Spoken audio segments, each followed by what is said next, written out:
Thank you so much for tuning in today. I'm here with Ayesha Ophelia.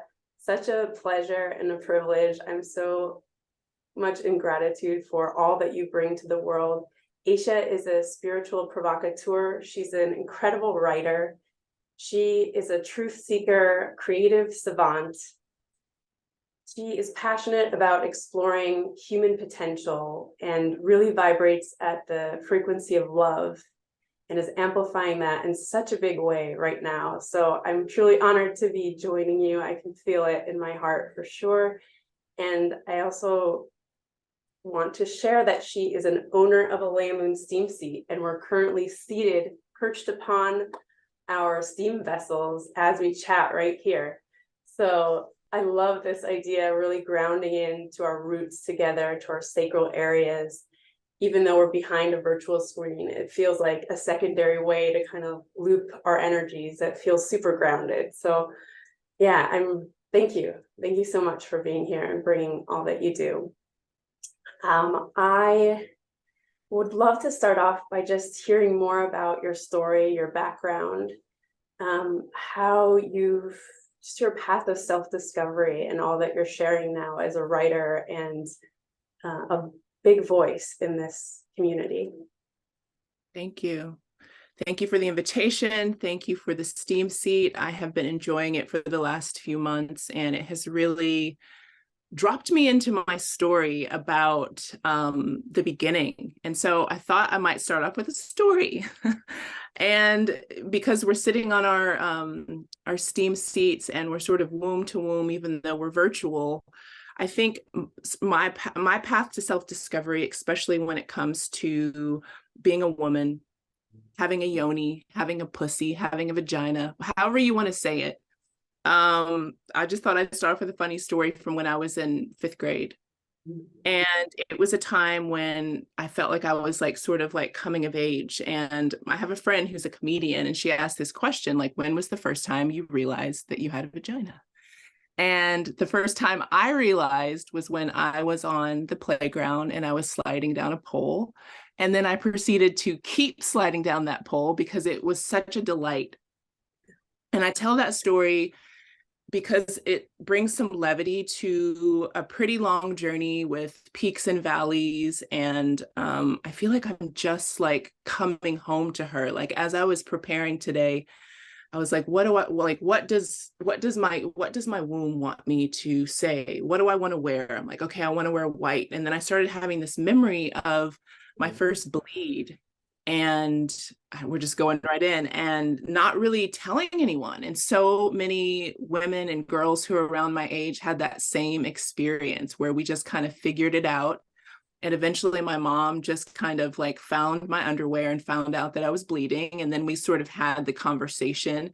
But now I think, oh my gosh, there's things like this steam seat in the world, and little girls are having ceremonies that welcome in their moon, and the tides are really shifting, excuse me, and we're remembering. And it feels like, even though I'm not that maiden age anymore, that I get to participate with this wave of awareness and beauty that's really coming in around being a woman and what it means to care for ourselves, our full self. And it's definitely not by ignoring the fact that we have this sacred womb, this place that holds, this place that creates, this place that can hold memories for a long time that aren't ours anymore. We've worked through them, but they're stored in our womb. So having a tool like this has really touched me on so many levels, and it's brought up so many stories like up for that needed to have completion or needed to be looked at again. So, you know, my story definitely is one about creativity and connection, and some of the adjectives that you use in the beginning I find really dear to my heart. But it really, you know, I came in as a Scorpio, and so the part of our bodies that we master is my womb space. And so it has been this really up and down thing, and we can speak more about that, but maybe that's like a good time to pause and take a drink and tell you that my steam seat is bubbling up and it feels good.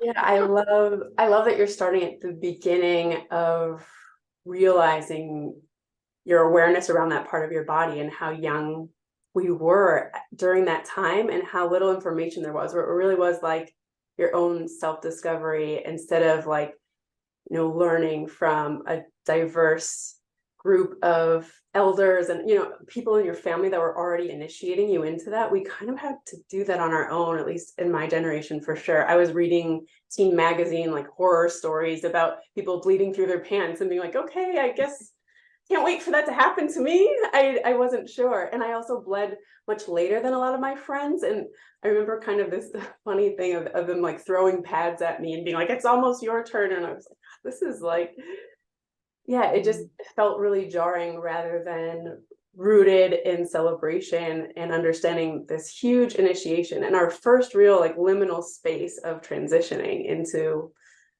newness from childhood into maidenhood. So I'm so excited as well that that conversation is shifting and that we're creating new tools to gift to the younger generations to connect with this part of themselves in a more like celebrated, sacred, holy way. I have a daughter that's almost 4 now, and I remember her like looking down between her pants and saying, Mom, I think there's a frog in there. And I was like, yeah, there's a lot of frog-like things. It's just fun that we get to be in dialogue, and I'm so looking forward to like ushering her. I mean, she ushers me in so many ways too, but yeah, I feel you that it was a really different time and a really confusing time. And now we have the chance to kind of like revisit those experiences and reconnect with them and transmute them if they need to be through this practice. So yeah, I that's how it resonates with me as well. So yeah, I would love to hear more of how you came to steaming, or what in your physical or spiritual body called you to that, or maybe it smacked you in the face from an unexpected direction, or maybe it's part of your family tradition and somehow. Yeah.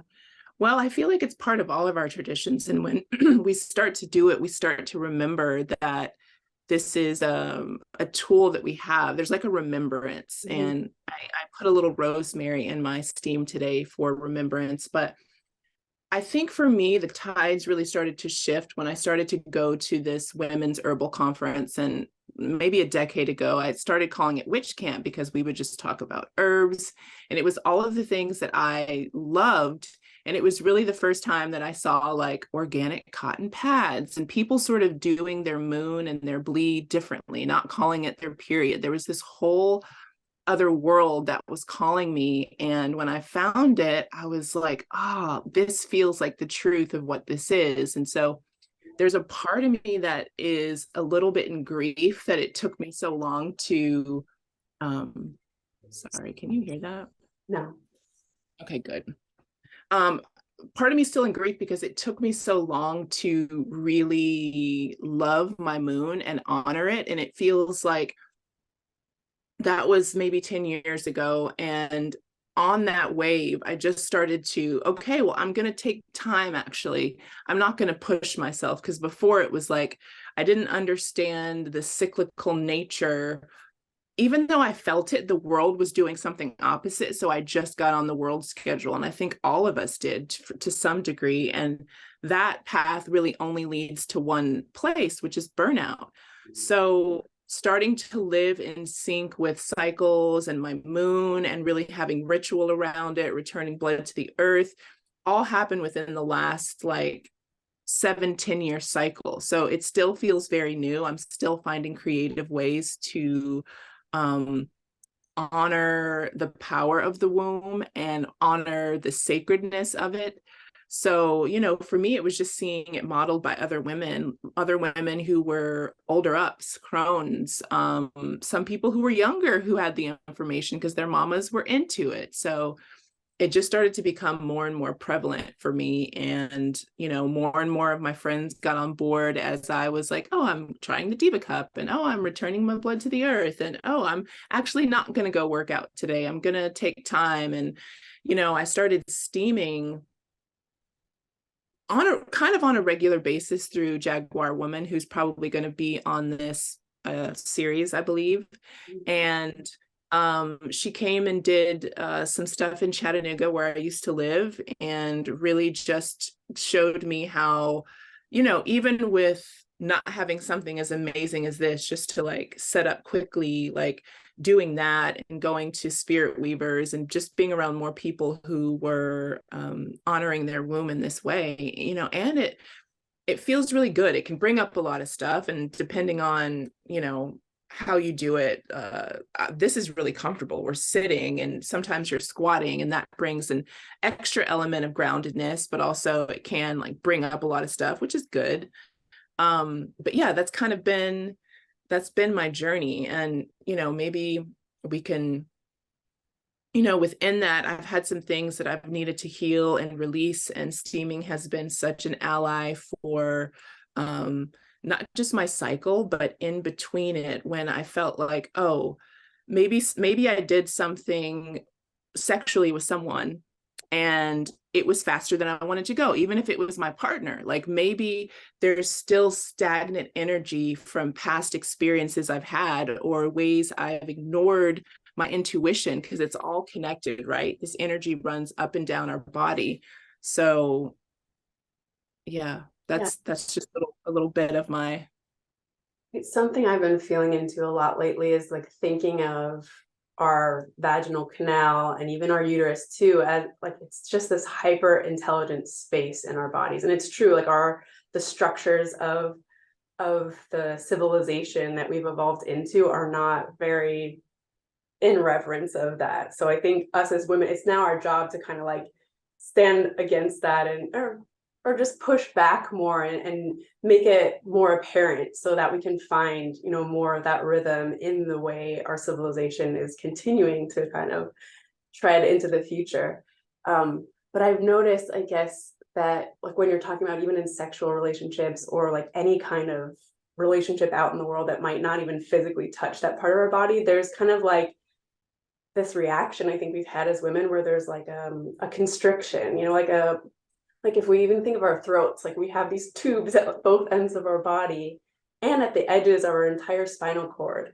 And I just feel like there's this real need for us to now release that space in a very accessible way. And I think there's just been so much of that clenching. And yeah, I totally relate to like physical, like sexual encounters with people, where I was really discovering that part of my own Shakti and just going for it in so many different directions to explore and learn like what feels good, what doesn't. But when things weren't feeling good, or weren't really from a heart-centered place, like, yeah, there's a lot that my uterus has been really like just kind of choking back. I mean, it has a capacity for all these experiences. I don't want to say like, oh, I wish this didn't happen, because they like shape us. But I think, yeah, that holding and constricted energy now through this practice and like rediscovery of it, and implementing it into our ritual around cycle, or around the moon, or both, is really helping us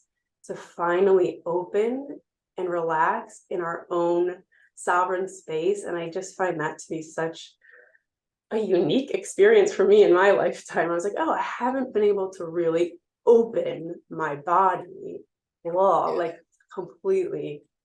And I do that in partnership, and I do that in my family, and I do that out in the world now too. But it feels like such a relief to be able to like have the tools to really feel that now.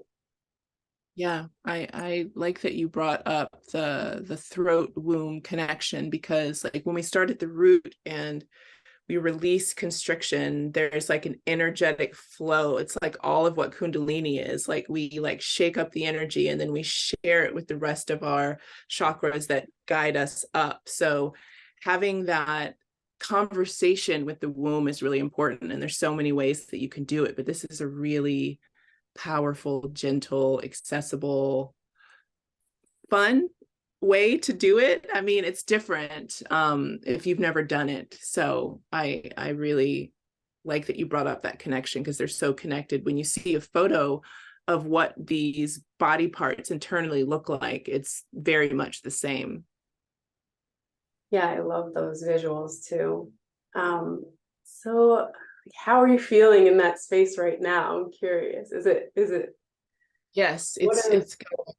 I just feel warm and supported, and it feels like, we're in this culture of like biohacking and like get there fast, and the womb won't let you go any faster than, I mean, it will, but you'll hold on to like a constriction. We've used this word several times, but that's what it feels like. And now it just feels like this gentle opening where I want to keep opening.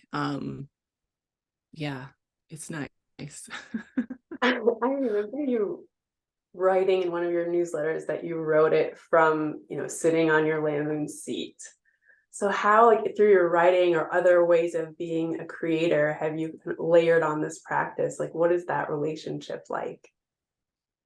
Well, I mean, I think I do love about it is how quickly you can do it. And I remember that I was having real trouble with a newsletter. I was like, I know that I need to not just have this Instagram audience and that I need to be doing this, and I want to. And I started making it a ritual. I was like, first of all, I want to make my newsletter really beautiful. And then I want to do things while I'm doing it that really encourage that beauty to come out. So sometimes it's sound bowls, my Healy, often the LEIAMOON. For a few weeks, I would just sit on it and write. And it just felt like this, again, this real opening, because sometimes often when I'm writing, I'll feel like, oh, where'd that come from? And when I'm in this like grounded, open, receptive, warm space, I feel like it's reflected in the newsletter. Like, I really believe that there's an energetic transfer that people can feel. It's like an invitation. And so, yeah, I was like, let me just try this. I was like typing away and it felt great. I know that inspired me to do the same more recently, because it's been a wild journey as a product developer and as a woman. But yeah, I think the more tools we have to access our creative voice in a more like flow state, I'm all in. And I realized, oh, like that is something that this certainly does. So it's opening up all these new possibilities for how to intersect, which I love. Yeah.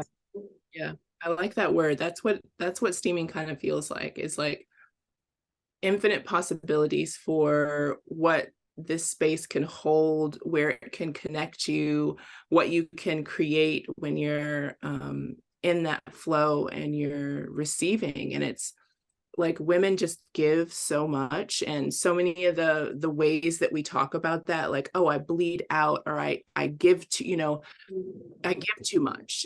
This is a really beautiful way to balance that and give something back to yourself. So I love it. I really do. I'm very grateful for it. I also am curious, like in your discovery of reconnecting with this part of your body and moon cycles and this practice, did anything shift for you physically? Like you felt in your cycle, or you in your monthly bleed, or maybe like any other symptoms that you were having during those times, like shifting? You can remember. Sometimes they go. Yeah. I mean, for me, I haven't had really like heavy or hard periods, but I've been in this cycle where I can feel that my cycles have become a little bit irregular because I've been giving more than I've been receiving. So for me, this is a way to drop in, um, give my body the permission to receive. And I'm still in the process of rebalancing, and that's part of conversations we've had, is like my plate has been so full and spirit has been trying to get me to slow down. And that, like, this has been the way that I really listened, was being like, okay, if my cycles are irregular, then what is off? Like, what do I need to be listening to that I'm not? And so I'm very much in that, like, returning home. And that's what this practice and this invitation to sit on the steam seat and take the time has really been for me. It's given me my no so I can find my yes. Mhm. Yeah. So yeah, like listening, really listening into that part, which is sort of, we're listening to a lot of voices and a lot of noise up in this zone so much. And yeah, I can't wait to like pass that information on to my daughter and her daughter, of like that's a place for listening to, and yeah, definitely for when to slow down and rest and be nourished and Exactly. receive. Yeah. I also had a wild experience with not listening for a really long time until I like had to have a surgery, and like that kind of gave me this opportunity to reset and be like, but there is something like very smart in there, like hyper intelligent, incredibly cosmic, like so connected to messaging that's like way far out. And we have this opportunity to sit with that and learn and really be inspired. And it would be such a missed opportunity, I guess, to live our lifetimes like never really understanding that relationship with our bodies as women. I mean, what a gift to be a woman, really, or one with uterus. It's really like, yeah, I just think we're barely scratching the surface. So I'm really excited that so many, people are finding this practice and doing our best to normalize it as a really needed part of our lifestyle. So thank you for really sharing your story with it all, and for having a Leia moon. And really, yeah, I mean, part of my dream with this is making it like very accessible to many people that might hear the word vagina and immediately be like barrier to entry. So I know you too, as a wordsmith, I like to think of you that way too, like using language or transforming, the way that it's heard or received into something that's really based in beauty and love. There's been so much like banging down of the female anatomy in terms of like hearing those words and it having this like deep rooted meaning for people that has a lot of negative connotations, unfortunately. And it's the place that like we're all birthed from. So that attitude shift is like super necessary, I think. Yeah, I agree. I agree. I love everything you said about the cosmic power. And I feel like she has a set of ears and they're the most attuned to what's true for your body, but you really have to slow down enough to listen. And the mind is always trying to take over. It's we've really made it the power driver of life when we have access to our heart wisdom, our womb wisdom, and that to me is the instructions that I want. That's the instruction manual I want. I want to know what she wants me to do, and then I want to do it. Yeah, it's huge. I mean, so in your work, I don't even like to use the word work, but in your what you're creating in the world, like from your unique position and heart, I guess, where are you seeing the womb taking you, really? What are you feeling into like in today? Well, I'm feeling into kind of the biggest creative expansion I've had. I feel like part of my story is that I can stay really like stagnant, trying to keep myself safe. And part of this process is like de-armoring, like, okay, I'm trusting in a new way. So I'm going to move in a new way. And it feels like I'm finally ready. Like I've hit my head up against the wall enough times to where I'm like, all right, I'm learning big lessons. I've stayed creative. One of my favorite sayings right now is pray while your feet are moving. So often we pray and then we like wait. And the idea of just praying as we're in motion, as we're learning, as we're creating, even if it's not the thing.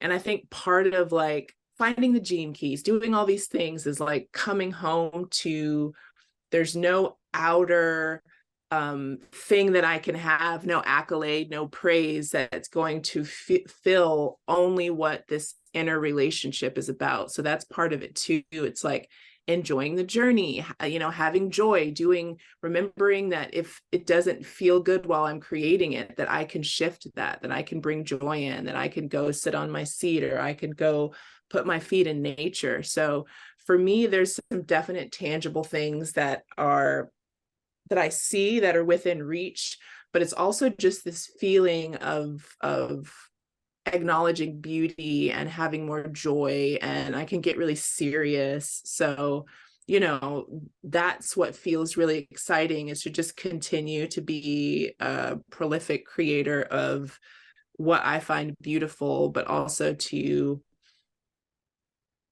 I don't know, I'm seeing this image of like a lot of cups. And that's what I was doing in the beginning to kind of figure out. I was like, I'll pour in this one, pour in that one. There's a lot of cups. And as I'm taking away cups and like we've talked about it, like coming back home, I'm like, all right, something's gestating, and I'm trusting that I'm going to know when to pour in all of my energy. And until then, I'm traveling to Morocco, which is something I've always wanted to do.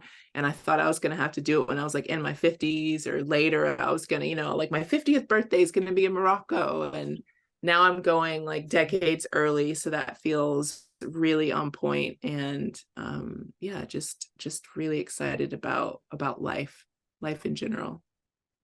I love that, like praying while moving visual even for me, because yeah, a lot of times we're expecting to kind of have this aha moment and we make the thing and we've arrived and then we get to like lay down and that's it. But I think the gift of like being in body here at this time is that you are a creative being. Your womb is your creative intelligence center, and like there with your vital life force energy, there's just that doesn't stop. So while we're being like carried in all these different places and we're being reoriented, the idea that you can continue to pray, and that prayer doesn't have to be like something you do before you get somewhere and then you like stop that practice. It's kind of like all the things everywhere all at once, which can feel so huge and intense and like sweep you down. And then through our practices of sinking back in, it's just, yeah, that cycle still, it makes so much sense on all those levels as a creative person, which we really all are. I think you do a great job of reminding your audience that each and every one of us really, that's what we are as human beings. Yeah, I that's definitely a message that is important to me. Not to bring it back to the gene keys, but I have one, and it's all about disseminating creativity and just like reminding people that whatever image they have of creativity, if it doesn't include themselves, that we've got to remix it, we've got to remake it, and we've got to put ourselves front and center in that picture, whatever that may look like. So that's kind of also an art form, is to help people peel back the layers of what they think they aren't to find in themselves where it's truly living. I want to touch on frequency as well, just because I know that's such a big part of how you're operating, especially, yes, ooh. Got my tools. Yeah. How do you work with frequency? How does that work with the body? How does that potentially interplay with steaming, or like what frequency? How would you speak about steaming even in frequency terms? Ooh, I like this question because it's been like a deep dive over the course of the last year, because I've been working with a Healy, and it's just a little portable frequency device. But in that, it's opened me up to this whole world of cellular possibility. And it's put me back into conversations about epigenetics and the quantum field and what can really happen when we are fully charged up. So it's brought me back into a deeper relationship with the sun, with earthing, and there's so many ways to connect with frequency. So when I think about it, I think of this invisible energy that is within us and around us that gives us life. And also we interact with so many frequencies that we don't see on a regular basis. If you go in your car and you turn on the radio, there is an invisible frequency wave that's connecting you with the radio station. And so when they say match the frequency of the reality that you want, that's what that attunement looks like. It looks like, and I mean, there's so many science terms for this as well, but obviously it's a very mystical thing, because the hidden world, the mysterious, the things that we can't see are so often not glorified, which I feel like they should be in our culture. So we sort of like put them into this category of sometimes pseudoscience, sometimes the only person that can talk about it is a scientist, and we relegate it to this realm when it's truly all that is. Like we're living within this quantum field, we're connected. And we can have a deep relationship with this without anyone's permission. We can do little experiments. What happens if have you ever thought about someone and then they called you? Or have you, do you see a lot of things that you consider synchronicity? Something that I heard the other day that just really like lit me up, because I love dreams, which is a frequency all of its own. But Carl Jung says, as we're in this process of individuation, which to me is becoming whole, is integrating the shadow, those synchronicities start to pick up and we start to notice them more. And that's a part of it too, the frequency of synchronicity. So it's, it's the way music feels. Music is a frequency, sound is a frequency, each organ has a frequency attached to it. So to me, it's just this really deep dive into the mystery of how we're even here on this planet, what's keeping everything going.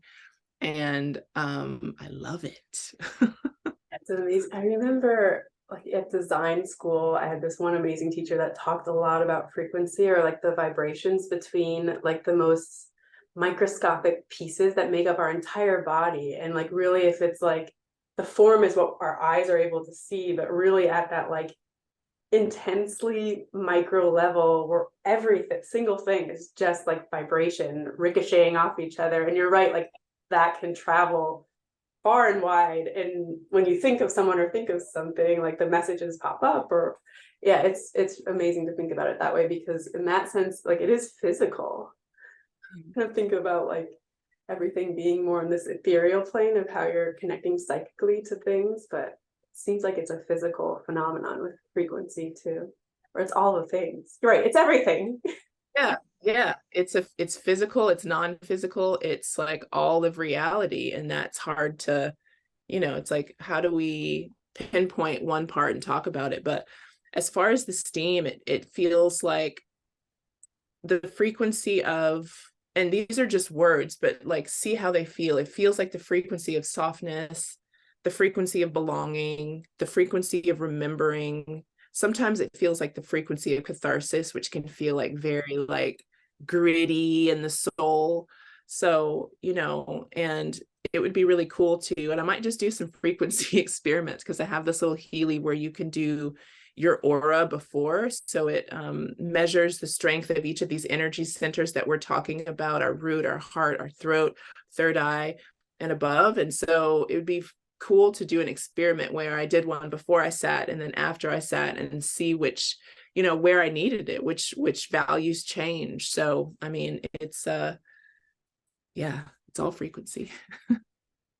I love that about steaming too, that like the frequency of softening, of kind of like dropping and opening, but also of receiving. It's like there's something like in the motion of that still feels like they're opposites, but they need each other. And yeah, I would be so curious about the before and after, like how the frequency sits with what feels like an upward motion to receive these elements in contact with the uterus, plants, the water, the fire.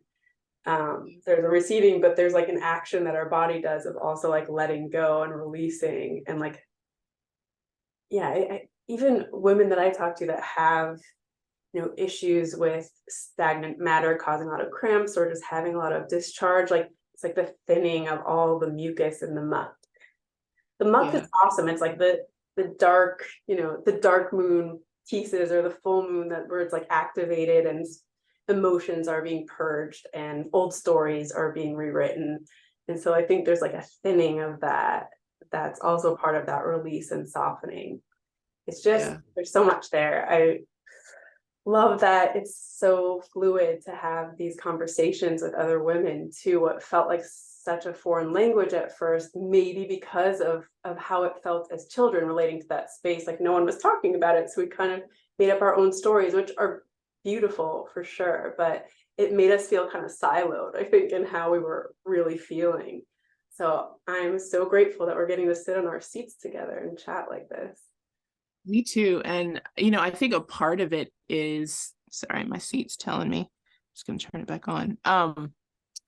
these are the conversations we've been having behind closed doors, so many of us, and circles, and now we're talking about it more publicly and expanding it to a more broad conversation. So I think that's part of it too, is just like opening the veil to how we've been relating, because these are conversations that I've been having with my girlfriends for a long time, and it does feel a bit more comfortable, like there's more space for them in the collective. And it's because we like set the scene, you know, behind the curtain, and now we're like, ta-da, we're on our steam seats and we're talking about the first time we realized we had a vagina and what it feels like to bleed, and how we want our daughters to what we want to, like the world that we want to invite our daughters into. And when I think about that, it's a world where everyone is steaming, everyone steams, like it's just a part of life, just like dream tending. Like I've been thinking a lot about, like, what does the new earth look like? It's going to be birthed through me. So what are my practices? And dream work is really important to me. Do I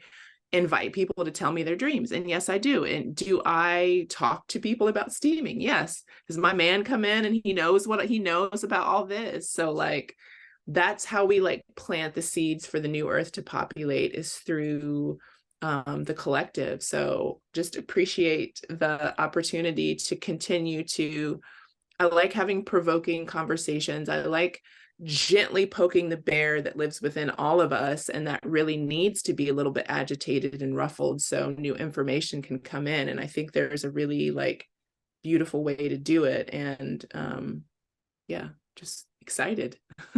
Same. I love poking the bear. It's really like uncomfortable for me. And yeah, it's a good visual to remember. Like it's time to really step forward and share this in a big way. So I love it all. Shake it up. I'm curious, you mentioned before too about the Scorpio part of you, the womb Scorpio. What does that mean to you?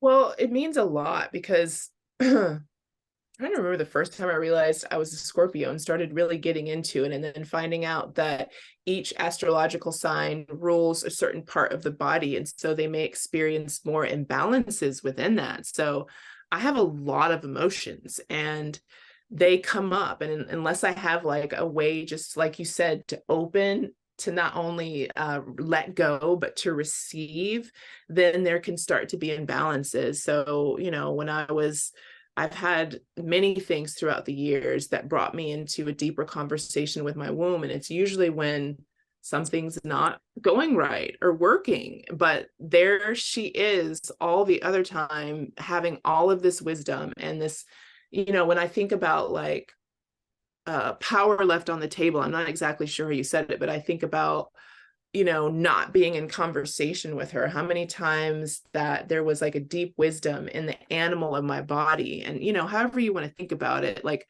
we have gut feelings, we have intuition, we have different gifts that come from each energy center. Our heart has a wisdom for us. Our eyes have a wisdom for us. Our womb has a wisdom for us. So, you know, that relationship is not lost on me. Like I remember just being really curious about sex, and you know, my whole life that's been like all the things that are pretty stereotypically Scorpio: death, sex, taboos, the mystery, the occult, the darkness. I've always been really drawn to those things. So you know, I've felt like I've had a special relationship with my Yoni, and I've talked about it a lot. And I would be the first one to be like, you know, like talking about it or asking about sex, and just really kind of gauging where people are at. Like, can we have this conversation? You know, and you know, there's obviously context to it. Yeah, but it just feels like there's been a thread throughout my whole life that has guided me to be in, you know, sitting on a seat with you today talking about all these things. Yeah, I feel that too. It feels really like exciting times and making all these connections to the wisdom that's living in our bodies. Like it's just infinite, it feels. So yeah, it's really, and even just coming out of this eclipse portal of of Scorpio, of feeling that energy, the fire and the death and the catharsis. I feel like that word you used earlier, that really resonated with me for a lot of like what I've at least been feeling in my body. And that now like we're kind of in a space of receiving back again. So I am really glad to be in this conversation with you. I don't want to take too much more of your amazing time, but Aisha, it was just such a pleasure to connect. I mean, we are connected. It doesn't end here. So I really Right. am grateful for what's linked us, and really grateful for just all like the love and uplifts that you, I don't even know how to describe. You're distilling, you're blasting kind of through the steam vapor. It's a vaporizer of it. But I think the droplets of that are falling on so many souls right now. And there's such an intense need to kind of find the opposite and be angry about it, I feel like. Or there's the divisive part that's happening, I think, and it's been happening, feels so tragic to me. And I know it's just part of our reality, but I do feel like the way that what you're amplifying is definitely diffusing that, and I love that about you. So thank you so much. How can the LEIAMOON crew stay in touch with you? Or Yes. So before yeah, Ayesha Ophelia on Instagram. There are a lot of fake accounts, so it's just my name, no other special stuff, Ayesha Ophelia. Also my website, kind of all roads lead home in that way. And I think just thank you so much for your words. And the way that I would wrap it up is like this ritual, it can be something that is easy and accessible. And one thing I really love to do is keep a womb journal, and just anything that I see or feel or sense while I'm sitting on the seat or otherwise, I just go back there. And when I go through it, I'm like, oh, this is like high level, like, this is like the good stuff. So maybe that's something that anyone who's listening can easily do.